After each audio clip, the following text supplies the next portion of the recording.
Hello everyone, good morning. সকালে শুরুটা করলাম প্রত্যেক দিনের মতো এক গ্লাস ওয়ার্ম ওয়াটার দিয়ে। এটার না অনেক বেনিফিটও আছে, যেমন ধরো স্টমাক ক্লিয়ার থাকে, হেয়ার স্কিন বেশ ভালো থাকে, সারাদিনটা বেশ এনার্জেটিকই কাটে।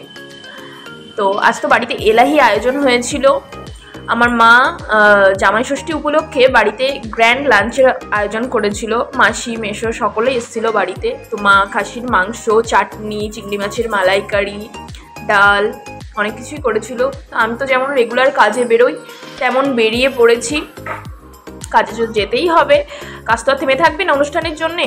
আজ গরমের পরিমাণটা বেশ কম ছিল, আর বাড়িতে এসে ফ্রেশ হয়ে বোনদেরকে টাইম দেওয়ার জন্য বসে পড়েছি, কারণ ওদের সাথে আমার তেমন বিশেষ টাইম কাটানো হয় না। গরমের ছুটিও চলছে, তো ওরাও এসছে, বেশ আনন্দ করছি সবাই মিলে, সকলে একসাথে মিলে লাঞ্চ করেছি। দুপুর টাইমটা তো বেশ আনন্দে কেটেছে, একটা মেমোরেবল টাইম বলতে গেলে চলে এই টাইমটা আমাদের জন্য প্রত্যেক বছর। So that's it for today's mini blog.